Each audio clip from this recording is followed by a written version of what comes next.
ಇವತ್ತು ನಮ್ಮ ಹೊಸ ಬಸ್ಗಳ ಉದ್ಘಾಟನೆ ಅಧ್ಯಕ್ಷತೆಯನ್ನು ಉದ್ಘಾಟನೆ ಮಾಡಿದಂಥ ಡಾಕ್ಟರ್ ಎಂ ಬಿ ಪಾಟೀಲ್ರು, ಜಿಲ್ಲಾ ಉಸ್ತುವಾರಿ ಸಚಿವರು ಹಾಗೂ ಆತ್ಮೀಯರು, ಹಾಗೆ ಅಧ್ಯಕ್ಷತೆಯನ್ನು ವಹಿಸತಕ್ಕಂಥ ಹಿರಿಯರು, ಈ ಭಾಗದ ಜನಪ್ರಿಯ ಶಾಸಕರಾದ ಶ್ರೀ ಬಸನಗೌಡ ಯತ್ನಾಳ್ ಅವರು, ಹಾಗೆ ವಿಠಲ್ ದೊಂಡು ಸಹ ಕಟಕ್ ದೊಂಡ ಮಾನ್ಯ ಶಾಸಕರು ನಾಗಠಾಣ ಮತಕ್ಷೇತ್ರ, ಹಾಗೆ ಅರುಣ್ ಕುಮಾರ್ ವೈ ಪಾಟೀಲ್ರು ನಮ್ಮ ಅಧ್ಯಕ್ಷರು, ಹಾಗೆ ಸಂಗಮೇಶ್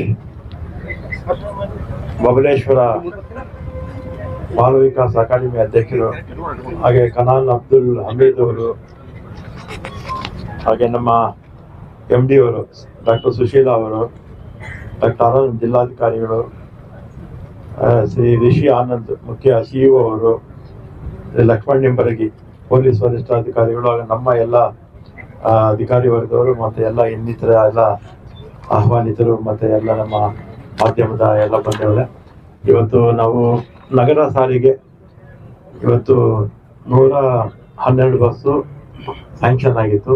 ಅದರ ಮೇಲೆ ಒಂದು 25% ನಾವು ತಗೊಳ್ಳೋದಕ್ಕೆ ಅವಕಾಶ ಇರುತ್ತೆ. ಅದು ಕೂಡ ಆದೇಶ ಕೊಟ್ಟಿದ್ದಾರೆ, ಬೇಗ ಬರುತ್ತೆ, ಒಂದು 15-20 ಬರುತ್ತೆ ಅಂತ ಹೇಳಿದ್ರೆ ಆಗಲೇ. ಅಂದರೆ ಒಟ್ಟು 142 ಬಸ್ಸು ನಮ್ಮ ಕಲ್ಯಾಣ ಕರ್ನಾಟಕ ವ್ಯಾಪ್ತಿಯಲ್ಲಿ ಬರ್ತಕ್ಕಂಥ ಎಲ್ಲ ನಗರಗಳಿಗೆ ಇದನ್ನು ಹಂಚಿದ್ದಾರೆ.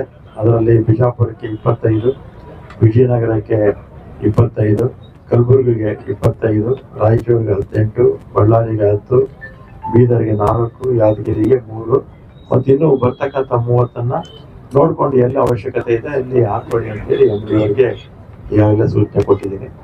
ಮತ್ತು ನಗರಗಳು ಬೆಳೀತಾ ಇದೆ, ನಗರದ ಜನಸಂಖ್ಯೆ ಜಾಸ್ತಿ ಆಗ್ತಾ ಇದೆ, ಹೊಸ ಬಡಾವಣೆಗಳು ಆಗ್ತಾ ಇದೆ.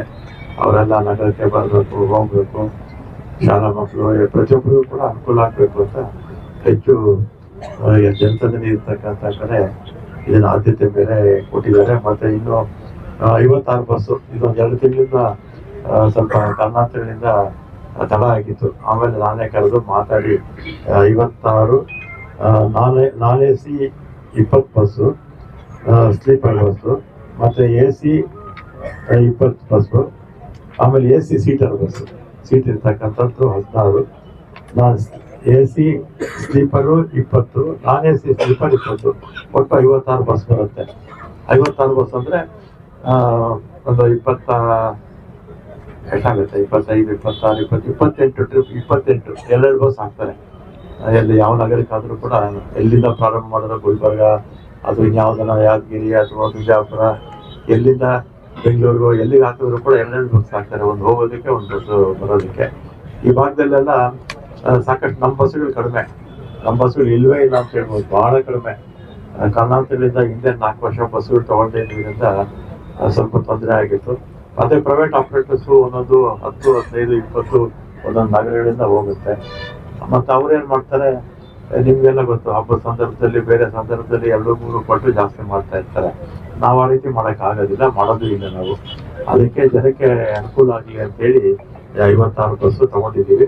ಇದೆಲ್ಲ ಕೂಡ ಒಂದು 2 ತಿಂಗಳಿಗೆ ಬರ್ಬೋದು, ಅದೇನು ಒಂದೇ ದಿನ ಬರೋದಿಲ್ಲ, ಬರ್ತಾ ಇರುತ್ತೆ. 1-2 ದಿನಗಳು ಕಳಿಸ್ತಾ ಇರ್ತಾರೆ, ಅದನ್ನ ಪ್ರಾರಂಭ ಮಾಡ್ತಾ ಇರ್ತಾರೆ.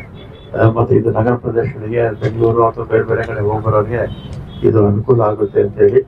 ಮತ್ತು 400 ಬಸ್ಗೆ ಟೆಂಡರ್ ಕರೆದಿದ್ದೀವಿ. ಟೆಂಡರು ಅದು ಟೆಂಡರ್ ಆಯ್ತಲ್ಲ, ನಮ್ಮ ಟೆಂಡರ್ ಆಗಿದೆ. ಫೈನಲ್ ಇದು ಆದ್ಮೇಲೆ ಅದನ್ನ ಒಂದು 2-3 ತಿಂಗಳಲ್ಲಿ ಖಂಡಿತ ಆ ಬಸ್ಸುಗಳು ಕೂಡ ಬಂದ್ಮೇಲೆ ಇನ್ನಷ್ಟು ಸಾಕಷ್ಟು ಸುಧಾರಣೆ ಆಗುತ್ತೆ ಅಂತ ನಾನು ಹೇಳಿ, ನಮಗೆ ಹಿಂದೆ ಒಟ್ಟು 5800 ಬಸ್ಸು 2.5 ವರ್ಷದಲ್ಲಿ ನಾವು ತಗೊಂಡ್ವಿ. ರಿಕ್ರೂಟ್ಮೆಂಟು ಅಷ್ಟೇ ಹಿಂದೆ ನಿಲ್ಲಿಸ್ಬಿಟ್ಟಿದ್ರು. ನಾನು ಮನೆಯಲ್ಲಿ ನಾನು ಹಿಂದೆ ಇಲಾಖೆ ಮಿನಿಸ್ಟರ್ ಆಗಿದ್ದಾಗ ರಿಕ್ರೂಟ್ಮೆಂಟ್ ಮಾಡಿದ್ದು. ಮತ್ತೆ ಈಗ 10,000 ಜನ ಟೋಟಲ್ ರಿಕ್ರೂಟ್ಮೆಂಟ್ ಮಾಡಿದ್ದೀವಿ. 9,000 ಜನ ಡೈರೆಕ್ಟ್ ರಿಕ್ರೂಟ್ಮೆಂಟು, 1,000 ಜನ ಅನುಕಂಪದ ಆಧಾರದ ಮೇಲೆ ಒಟ್ಟು 10,000 ಜನ ತಗೊಂಡಿದ್ವಿ. 5,800 ಬಸ್ಸು, ಈಗ ಒಂದು 2,000 ಬಸ್ಸು ಮತ್ತೆ ನಮಗೆ ಬಜೆಟ್ ಅಲ್ಲಿತ್ತು. ಅದರಲ್ಲಿ 400 ಕಲ್ಯಾಣ ಕರ್ನಾಟಕಕ್ಕೆ ಕೊಟ್ಟಿದ್ದೀವಿ, ಮತ್ತು 900 KSRTCಗೆ, 700 ವಾಯವ್ಯ ಕರ್ನಾಟಕಕ್ಕೆ ಕೊಟ್ಟಿದ್ದೀವಿ. ಅದೆಲ್ಲ ಕೂಡ ಇನ್ನೊಂದು 2-3 ತಿಂಗಳಲ್ಲಿ ಎಲ್ಲ ಬಸ್ಸುಗಳು ಕೂಡ ಬಂದ್ಮೇಲೆ ಸಾಕಷ್ಟು ಸುಧಾರಣೆ ಆಗುತ್ತೆ ಅಂತ ಹೇಳಿ, ಮತ್ತೆ ಕಾರ್ಯಕ್ರಮಕ್ಕೆ MP ಪಾಟೀಲ್ರು ಮತ್ತೆ ಯತ್ನಾಳವರು ವಿಧಾನಸಭೆ ನಿನ್ನೆ ಎಲ್ಲ ವಿಧಾನಸಭೆನಲ್ಲೇ ಇದ್ದೀವಿ.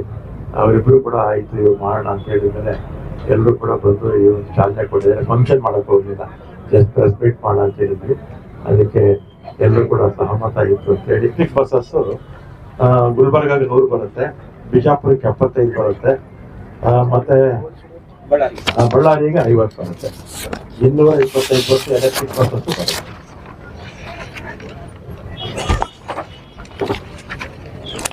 ಆಮೇಲೆ ಅದು ನಾನು ಹೇಳ್ತೀನಿ, ನೀವು ಹೇಳಿ ಆಮೇಲೆ. ಇವತ್ತು ಕಲ್ಯಾಣ ರಸ್ತೆ, ಕರ್ನಾಟಕ ರಸ್ತೆ ಸಾರಿಗೆ ನಿಗಮದಿಂದ ಇವತ್ತು ವಿಜಯಪುರ ನಗರ ಸಾರಿಗೆಗೆ 102 ನೂತನ ಬಸ್ಗಳನ್ನ ಲೋಕಾರ್ಪಣೆ ಮಾಡಿರುವಂಥ ನಮ್ಮ ಎಲ್ಲರ ಜನಪ್ರಿಯ ನಾಯಕರು 112 ಪ್ಲಸ್ 30 142 ವಾಹನಗಳನ್ನ ಇವತ್ತು ದಿವಸ ನಮ್ಮ ಹಿರಿಯರು, ಜನಪ್ರಿಯ ನಾಯಕರಾದಂಥ ಸಾರಿಗೆ ಮತ್ತು ಮುಜರಾಯಿ ಸಚಿವರಾದಂಥ ಶ್ರೀ ನಾಗೇಂದ್ರ ಸಾಹೇಬರು ಲೋಕಾರ್ಪಣೆ ಮಾಡಿದ್ದಾರೆ.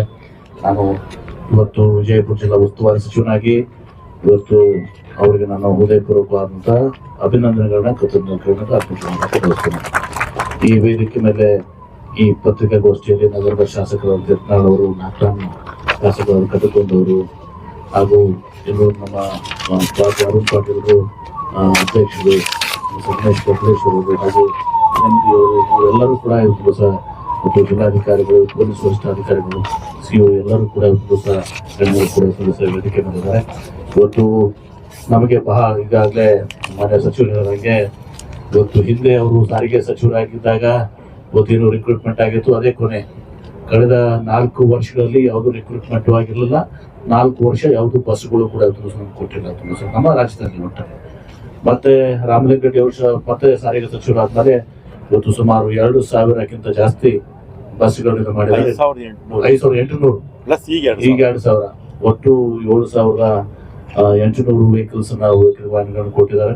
ಮತ್ತು ಇನ್ನು ಮುಂದಿನ 2.5 ವರ್ಷ ಅವಧಿಯಲ್ಲಿ ಇನ್ನೂ ಹೆಚ್ಚಿನ ಒಂದು ನಮ್ಮ ವಾಹನಗಳನ್ನ ಬಸ್ಗಳನ್ನು ಕೊಡೋ ಮೂಲಕ ಮತ್ತು ರಿಕ್ರೂಟ್ಮೆಂಟ್ ಕೂಡ ನಿಂತು ಹೋಗ್ಬಿಟ್ಟಿತ್ತು. ಈಗ ಸುಮಾರು ಈಗಾಗಲೇ ಅವ್ರು ಹೇಳಿದ್ದಾರೆ 10,000 ಜನರಿಗೆ ರಿಕ್ರೂಟ್ಮೆಂಟ್ ಮಾಡಿದ್ದಾರೆ. ಹೀಗಾಗಿ ನಾನು ಅವರಿಗೆ ಹೃದಯಪೂರ್ವವಾದಂಥ ಅಭಿನಂದನೆ ಸಲ್ಲಿಸ್ತೇನೆ. ಇವತ್ತು ಅವ್ರು ಯಾವಾಗಲೂ ಕೂಡ ಸಾರಿಗೆ ಸಚಿವರಾಗಿ ಅಥವಾ ಯಾವುದೇ ಇಲಾಖೆಗೆ ಹೋಗಲಿ ಅತ್ಯಂತ ಕಾಳಜಿಯಿಂದ, ಬದ್ಧತೆಯಿಂದ ಅವರು ಬಹಳ ಒಂದು ಅನುಭವವನ್ನು ಹೊಂದಿದಂಥ ಇವತ್ತು ಸಚಿವರು. ಹೀಗಾಗಿ ಅವರೆಲ್ಲರೂ ಕೂಡ ಫಿಂಗರ್ ಟಿಪ್ಸ್ ಮೇಲೆ ಇರ್ತದೆ. ಅವರು ಬಹಳ ಒಂದು ಯಶಸ್ವಿಯಾಗಿ ಒಂದು ಕಾರ್ಯವನ್ನು ಇವತ್ತು ಸಹ ತಮ್ಮ ಇಲಾಖೆಯಲ್ಲಿ ಇವತ್ತು ಮಾಡಿದ್ದಾರೆ. ಸಾರಿಗೆ ಇಲಾಖೆಯಲ್ಲಿ ತಮ್ಮದೇ ಆದಂಥ ಒಂದು ಸಾಧನೆಯನ್ನು ಇವತ್ತು ಸಹ ಮಾಡಿ ತೋರಿಸಿದ್ದಾರೆ. ತಮ್ಗೆ ಅರ್ಥ ಆಗಬೇಕು, 4 ವರ್ಷದಾಗ ಏನೂ ಕೂಡ ಆಗಿಲ್ಲ, ಬಸ್ಸು ಇಲ್ಲ, ಎಂಪ್ಲಾಯ್ಮೆಂಟು ಇಲ್ಲ. ಈಗ ಅವ್ರು 7,800 ಸಾರಿಗೆ ಬಸ್ಗಳನ್ನು ಕೊಡೋ ಮೂಲಕ 10,000 ಜನರಿಗೆ ಇವತ್ತು ಉದ್ಯೋಗ ಅವಕಾಶ ಕೊಡೋದ್ರಿಂದ ಒಂದು ಮಹತ್ವವಾದಂಥ ಕೆಲಸವನ್ನು ತಮ್ಮ ಇಲಾಖೆಯಲ್ಲಿ ಮಾಡಿದ್ದಾರೆ.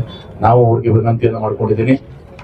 ನಾವು ರೆವಿನ್ಯೂ ಡಿವಿಷನ್ ಬೆಳಗಾಂನಾಗ ಬರ್ತೀವಿ, ಎಲ್ಲ ಇದರಲ್ಲಿ ಬೆಳಗಾಂ ಡಿವಿಷನ್ನಲ್ಲಿ, ಕಿತ್ತೂರು ಡಿವಿಷನ್ನಲ್ಲಿ. ಆದರೆ ನಾವು ಹೈಕೋರ್ಟ್ ಮತ್ತು ಸಾರಿಗೆ ವಿಚಾರದಲ್ಲಿ ನಾವು ಹೈದರಾಬಾದ್ ಕರ್ನಾಟಕದಲ್ಲಿ ಬರ್ತೀವಿ, ನಮ್ಮ KRTCಯಲ್ಲಿ ಬರ್ತೀವಿ. ಹೀಗಾಗಿ KKRDBಗೆ ನಮ್ಮ ಅರುಣ್ ಪಾಟೀಲ್ರಿಗೆ ಅಲ್ಲೆಲ್ಲ ಫಂಡ್ಸ್ ಇದಾವೆ, ನಮಗೆ ವಿಶೇಷ ಫಂಡ್ಸ್ ಇದಾವೆ. 371 ಜೆದಾಗ ನಮ್ಮನ್ನು ಸೇರಿಸ್ಕೋಬೇಕಾಗಿತ್ತು, ಯಾಕೋ ನೀವು ನಮ್ಮನ್ನು ಸೇರಿಸ್ಕೊಟ್ಟಿಲ್ಲ. ಬರೀ ನಮ್ಮನ್ನು ಉಪಯೋಗಿಸಿದ್ರಿ KSRಲ್ಲಿ, ಕೋರ್ಟ್ನಲ್ಲಿ ಮತ್ತು NWKSಲಿ. ಅದೇನೇ ಇರಲಿ, ನಾನು ಒಂದು ಹೊಸರನ್ನು ಕೂಡ ಒಂದು ಪತ್ರ ಬರೆದಿದ್ದೆ. ನಾನು ಪತ್ರ ಬರೆದ ಪ್ರಕಾರ ಈಗ ನಮಗೆ ಈ 110 ಕೋಟಿ ರೂಪಾಯಿಲಿ ನಮಗೆ ವೆಹಿಕಲ್ಸ್ ಅನ್ನ ಕೊಡಬೇಕು ಅಂತ ಹೇಳಿ ಅದ್ರ ಪ್ರಕಾರವಾಗಿ ಈಗ ಅವರು ಕೊಟ್ಟಿದ್ದಾರೆ. ಈಗ ಮತ್ತೊಂದು ನಾನು ಹೇಳಿದ್ದೇನೆ, ಈಗ KKRDB ಫಂಡ್ಸ್ ನಲ್ಲಿ ಅವರೆಲ್ಲಾನು ಕೂಡ ನೀವು ತಗೊಳ್ಳಿ, ಅದ್ರ ಬಗ್ಗೆ ನಾವು ಹಸ್ತಕ್ಷೇಪ ಮಾಡೋದಲ್ಲ. ಅದ್ರ ಜನರಲ್ ಫಂಡ್ಸ್ ಏನ್ ಬರ್ತದೆ, ಆ ಜನರಲ್ ಫಂಡ್ಸ್ ನಲ್ಲಿ ಹೆಚ್ಚಿನ ಆದ್ಯತೆಯನ್ನು ನಮ್ಗೆ ಕೊಡಿ ಅಂತ ಹೇಳಿ. ಈಗ ನಮಗೆ KKRDB ಫಂಡ್ಸ್ ಜನರಲ್ ಫಂಡ್ಸ್ ಏನ್ ಬರ್ತದೆ ಆ ಜನರಲ್ ಫಂಡ್ ನಲ್ಲಿ ಹೆಚ್ಚಿನ ಆದ್ಯತೆಯನ್ನು ಕೊಡ್ರಿ. ಮತ್ತು 2009ರಿಂದ ಸಾಲಿನ ಒಂದು ದಿವಸ ನಮಗೆ ನೂತನ ಬಸ್ ನಿಲ್ದಾಣ, ಬಸ್ ಘಟಕಗಳು ಸ್ವಲ್ಪ ನಾವು ಹಿಂದೆ ಉಳ್ಕೊಂಡಿದ್ದೀವಿ. ಅದನ್ನ ಹಂತವಾಗಿ ನಾವು ಪಾಟೀಲ್ರ ನಿಮ್ಗೆ ಒಂದೇ ಹಂತಕ್ಕೆ ನಾವು ಕೇಳೋದಲ್ಲ, ಒಂದು ದಿವಸ ಹಂತವಾಗಿ ಆ ಬ್ಯಾಕ್ಲಾಗ್ ಏನ್ ನಮಗಿದೆ, ಆ ಹಿಂದೆ ಉಳಿದು ಅದನ್ನ ಸರಿಪಡಿಸಬೇಕು ಅಂತ ಹೇಳಿ ನಾನು ತಮ್ಮಲ್ಲಿ ಸಚಿವರಲ್ಲಿ ಮತ್ತು ಇವತ್ತು ಅಧ್ಯಕ್ಷರಲ್ಲಿ ಹಾಗೂ MD ಅವರಿದ್ದಾರೆ, ಅವ್ರಿಗೂ ಕೂಡ ನಾನು ಒಂದು ಬೇಡಿಕೆಯನ್ನ ಕೊಡ್ತೇನೆ. ಮತ್ತು ವಿಶೇಷ ಅನುದಾನ ಇವತ್ತು ನಮ್ಮ ವಿಜಯಪುರ ನಗರಕ್ಕೆ, ಯಾಕಂದ್ರೆ ಇದೊಂದು ಡಿಫರೆನ್ಷಿಯಲ್ ಸಿಚುವೇಶನ್ ಇರೋದ್ರಿಂದ ಇಲ್ಲಿ ಸ್ವಲ್ಪ ವಿಶೇಷ ಅನುದಾನ ಕೂಡ ಕೊಡಬೇಕು ಅಂತ ಹೇಳಿ ಮಾನ್ಯ ಸಚಿವರಿಗೆ ನಾನು ವಿನಂತಿ ಮಾಡ್ಕೊಂಡು ಅವ್ರಿಗೆ ಹೃದಯಪೂರ್ವಕವಾದಂತಹ ಕೃತಜ್ಞತೆಗಳನ್ನ ಇವತ್ತು ವಿಜಯಪುರ ಜಿಲ್ಲೆ ಜನತೆ ಪರವಾಗಿ, ವಿಶೇಷವಾಗಿ ವಿಜಯಪುರ ನಗರ ಜನತೆ, ಇವತ್ತು ನಮ್ಮ ಯತ್ನಾಳ್ ಅವರು ಮತ್ತು ನಾಗಠಾಣ್ ಶಾಸಕರು, ನಂದು ಒಂದು 50% ಬರ್ತದೆ, ಒಂದು 5% ಬರ್ತಾವ, ಒಂದು ಅರ್ಧ ವಾರ್ಡ್ ಬರ್ತಾವ. ಮತ್ತು ಈಗ ವಿಸ್ತೀರ್ಣ ಕೂಡ ಆಗಿದೆ ಸರ್, ಈಗ ನಗರ ವಿಸ್ತೀರ್ಣ ಕೂಡ ಆದೇಶ ಆಗಿದೆ. ಹೀಗಾಗಿ ಅವು ಕೆಲವೊಂದು ಹಳ್ಳಿಗಳು ನಮ್ಮ ಮತಕ್ಷೇತ್ರದ ಕೂಡ ಇವತ್ತು ಸಹ ಮತ್ತು ಇನ್ನೂ ಹೆಚ್ಚಿನ ಹಳ್ಳಿಗಳು ಬರ್ತವೆ. ಅದೇ ಇರಲಿ, ತಾವು ಮಾಡಿದ್ದೀರಿ ಯಶಸ್ವಿಯಾಗಿ. ಇವತ್ತು ಸಹ ಸಾರಿಗೆ ಸಚಿವರಾಗಿ ಇವತ್ತು ಯಾವಾಗೂ ಕೂಡ ತಾವು ಮಾಡಿದ್ದೀರಿ. ಇನ್ನಿತರ ಇಲಾಖೆಗಳಿಗೂ ತಾವು ಒಂದು ಒಳ್ಳೆಯ ಕೆಲಸವನ್ನು ಮಾಡಿ ತಮ್ಮ ಹಿರಿತನದ ಅನುಭವ ಮತ್ತು ನಿಮ್ಮ ದಕ್ಷತೆಯಿಂದ ತಾವು ಕೆಲಸ ಮಾಡಿದಿರಿ. ವಿಜಯಪುರ ಜಿಲ್ಲೆಗೆ ತಾವು ಇನ್ನೂ ಹೆಚ್ಚಿನ ಒಂದು ನೆರವನ್ನ ನೀವು ಕೊಡ್ತೀರಿ ಅನ್ನೋ ಒಂದು ಸಂಪೂರ್ಣವಾದ ವಿಶ್ವಾಸ ನಮಗಿದೆ. ಅದಕ್ಕೆ ತಮಗೆ ಅಭಿನಂದನೆಗಳು ಸಲ್ಲಿಸ್ತೇನೆ. ಮತ್ತು 9ನೇ ತಾರೀಕಿಗೆ ಇವತ್ತು ಕಿತ್ತೂರು ರಾಣಿ ಚೆನ್ನಮ್ಮ ಒಂದು ಮೂರ್ತಿ ಪ್ರತಿಷ್ಠಾಪನೆ ಇದೆ. ಆ ಮೂರ್ತಿ ಬಸ್ ನಿಲ್ದಾಣಕ್ಕೆ ಇವತ್ತು ದಿವಸ ನಮ್ಮ ವಿನಂತಿ ಮೇರೆಗೆ ಇವತ್ತು ದಿವಸ ಸಾರಿಗೆ ಸಚಿವರು ಅವರೇ ಒಂದು ನಿರ್ಧಾರ ಮಾಡಿ ಇವತ್ತು ಕಿತ್ತೂರು ರಾಣಿ ಚೆನ್ನಮ್ಮ ಬಸ್ ನಿಲ್ದಾಣ ಅಂತ ಮಾಡಿದ್ರು. ಅದಕ್ಕೂ ಕೂಡ ನಾವು ನಾವೆಲ್ಲರೂ ಅಭಿನಂದನೆ ಸಲ್ಲಿಸ್ತೇವೆ. ಧನ್ಯವಾದ.